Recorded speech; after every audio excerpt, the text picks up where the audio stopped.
मृत्यु के देवता यमराज का वध कर दिया गया था। जी हाँ, उस दिन मौत को खुद अपनी मौत देखनी पड़ी थी और उनका वध करने वाले कोई और नहीं बल्कि स्वयं कालों के काल महाकाल थे। सिर्फ अपने एक 16 साल के नन्हे भक्त को बचाने के लिए महादेव ने यमराज की छाती पर ऐसी लात मारी कि यमराज के प्राण निकल गए। कहानी शुरू होती है महान शिव भक्त ऋषि मृकंडु और उनकी पत्नी मरुदवती से। सब कुछ था उनके पास, लेकिन एक ही दुख था, संतान का न होना। उन्होंने शिवजी की कठोर तपस्या की। भोलेनाथ प्रसन्न हुए, लेकिन उन्होंने एक कठिन शर्त रख दी। उन्होंने पूछा, तुम्हें कैसा बेटा चाहिए?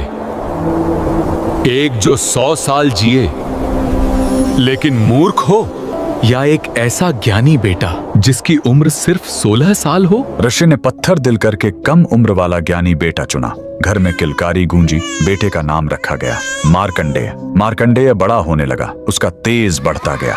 लेकिन जैसे जैसे उसका 16वां जन्मदिन पास आ रहा था, माता पिता का रो रो कर बुरा हाल था। जब मार्कंडेय ने कारण पूछा और उसे अपनी मौत का सच पता चला, तो वो नन्हा बालक बिल्कुल नहीं घबराया। उसने कहा, मैं उस महाकाल की शरण में जाऊंगा जो मौत को भी बदल सकते हैं।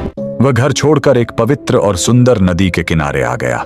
उसने मिट्टी से एक शिवलिंग बनाया और तपस्या में लीन हो गया। लगातार 3 दिन बीत गए। तीसरे दिन जब मार्कंडेय पूरे 16 साल के हुए, तो यमराज ने अपने यमदूतों को भेजा। यमदूत जब उसे छूने गए, तो मार्कंडेय की भक्ति के तेज ने उन्हें रोक दिया। हार मानकर वो भाग खड़े हुए। अब यमराज का गुस्सा फूट पड़ा।